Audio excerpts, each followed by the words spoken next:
And I'm Amelia Henderson. From soccer to golf to tennis, we're going to catch you up on all things OSU athletics. It is crucial that you inform yourself on the state questions before you fill out your ballot. We'll find out just what Oklahoma thinks on questions like 777. Derek's whole life was changed within seconds when he hit the ice, caught an edge, and went headfirst into the boards. Welcome back to O-State TV's Countdown to Kickoff. Now, going into today's game, I wanted to talk to somebody credible, and I thought, who better than OSU's color analyst? With a basketball stadium that seats up to 19,000 fans every game right behind me, and a state-of-the-art baseball and softball complex, BYU fans feel they already have what it takes to be in a Power 5 conference. So it's a true skill to be able to not only have people to come up and talk to you, but make them feel comfortable enough to tell you their whole life stories. Right. How do you do that? One player who has already made a name for himself here on OSU's campus is graduate transfer Chris Olivier. Olivier played at 2 schools prior to OSU, but he's looking to make an impact on the court all the same. Setting up a coral nursery is simple. All you need is a piece of fragmented coral, some fishing line, and PVC pipe. And all that's next is to jump in the water and start growing. I am here in Los Angeles on the Hollywood Walk of Fame.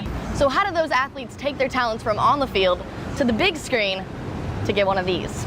So I am in the Colvin Center here climbing the rock wall where the Red Dirt Pump Fest is about to begin. And it is a lot tougher than it looks, let me tell you. They are known as the forests beneath the surface, creating 2/3 of the world's oxygen. But in the last 30 years, nearly half of the world's coral reefs have died. Humans and their impact are actually what's causing the declines of coral reefs. These aren't natural things that are happening. Rising sea temperatures due to global warming is causing large bleaching events around the world. These bleaching effects have killed off maybe 30 to 40% of the world's coral reefs. At this rate, coral reefs are predicted to decline 90% by year 2050.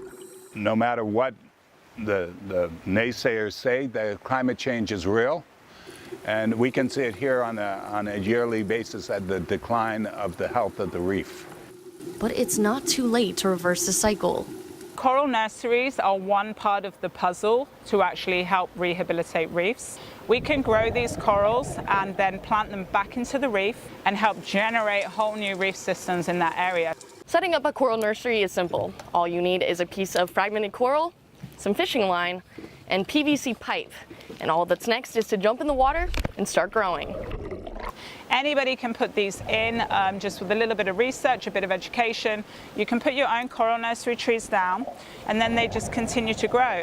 Stuart Coves Dive Bahamas is a leader on coral restoration and have proven how coral nurseries are a successful way to restore entire reefs. Every person can make a difference, and we've proved that. We have grown thousands and thousands of corals over the last 10 years. Just to see the corals that I've planted out into the reef, and then I go back there and dive now, and there's fish swimming around, and there's loads of marine animals, and we're creating these whole new reefs, and actually you can see the difference. It's extremely rewarding. Starting coral nurseries is a way to repair the damages we've done by rebuilding entire reef systems while educating people on how life on land truly depends on life in the ocean.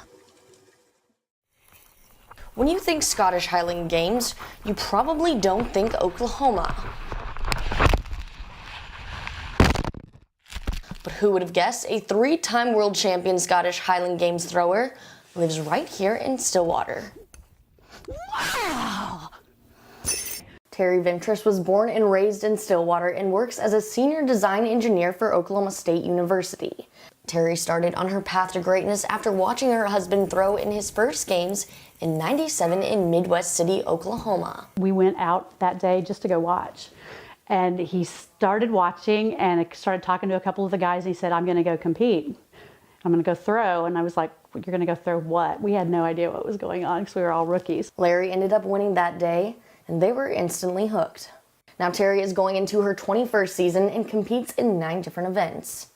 So we throw 2 stones, we throw 2 weights for distance, there's 2 hammers that we throw, and that's the winding spinning thing. There's a sheaf, which is a simulated hay bale out of a burlap bag, throw that with a pitchfork for height. And then there's also a weight for height that's the equivalent of the heavy weight for distance. And then the last event, and the one that everybody associates with Highland Games, is the caber toss. So it's the telephone pole and the guys in the kilts, and pretty much everybody recognizes that event. Over all the years competing, Ventress says her favorite memory happened just 3 years ago in Scotland, when she became world champion for the 3rd year running.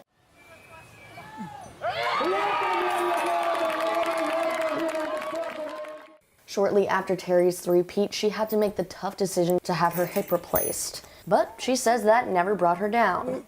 Even after having her hip replaced, Terry can throw cavers much bigger than this. My numbers just keep going up. I mean, I'm still setting personal bests in the gym from even prior to that time, so I've got nothing to complain about. Terry is now working toward a new set of records and has high hopes of making it into the Oklahoma Sports Hall of Fame. I would love to be, one of the few women and the first Scottish Highland Games athlete, and that would be, over the top. Terry plans to continue competing and spreading her passion for the Highland Games all around Oklahoma. For the Poke Report, I'm Amelia Henderson. For many athletes, their sport is their life and their future. But what happens when all of that is suddenly taken away? Derek Zyke was just 16 years old on the day he was being scouted by Ivy League college hockey scouts at a tournament in Ann Arbor, Michigan. This quickly went from one of the best days of Derek's life to the worst. It was the middle of a change. I jumped on the ice and was just kind of skating as fast as I could to forecheck for the puck. I knew he was going to go in and try and get the puck from this guy that was in the corner, one of the defensemen that was in the corner. And I just thought he was just going to rail him like usual, but this time it was a little bit different. Derek's whole life was changed within seconds when he hit the ice, caught an edge, and went headfirst into the boards. I didn't lose consciousness at all. I basically was just trying to brace myself as much as I could. I kind of ducked my head a little bit and tried to get my hands up as quick as possible, but I didn't have enough time. I was just going so fast. And so I hit head first and just kind of rolled over on myself. And then when I opened my eyes, I just saw the play going the other way. I tried to get up, but I couldn't move anything. I couldn't feel anything from the neck down at the time. So I knew I was in trouble. We got to the hospital and I'd never seen him act like everything was going to be okay, but you just knew in your heart it was not going to be okay. And I just broke down crying right there once I saw him. Derek is now paralyzed from the neck down. When I was in the hospital, the first thing I had to do was relearn how to eat, how to use utensils again. Basically all of the small things that you kind of feel like you might take for granted. Derek and his family have had to make significant adjustments in their everyday routines since the accident. Most difficult thing is just the independence. Having to rely on caregivers to help me out in certain situations, help me get up in the morning. I know my brothers both took it pretty hard, but they've been really good. They've been really supportive of me. They've been really helpful. I'm always the guy that he always tries to, that he needs help for. He'll want me to turn up his computer, turn on the TV, something like that, and I'll always be lending a hand to him. It's been 7 years since the accident, and now Derek has his master's degree and has been applying to PhD programs in hopes of becoming a sports psychologist. Maybe even just help with athletes with similar experiences as mine, so I can help them achieve transitioning from a spinal cord injury or a larger injury to just being more comfortable with their life. Derek has overcome more than most ever will, and his story is an inspiring example of never giving up on life and living each and every day to the fullest. For O State TV, I'm Amelia Henderson.